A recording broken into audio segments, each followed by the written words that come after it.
அஸ்ஸலாமு அலைக்கும் வரஹ்மத்துல்லாஹி வரகாத்துஹு. பிஸ்மில்லாஹிர் ரஹ்மானிர் ரஹீம். அன்னலாரின் அற்புதம்.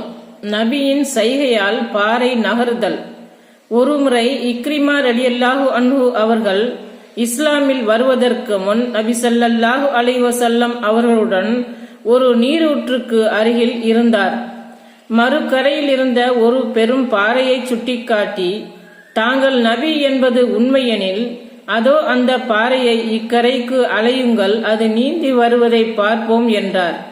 நபி ஸல்லல்லாஹு அலைஹி வஸல்லம் அவர்கள் அந்த பாறையை சைகை செய்திட அது அவ்விடத்தை விட்டு பெயர்ந்து நீரில் மிதந்து நபி அவர்களின் அருகில் வந்தது.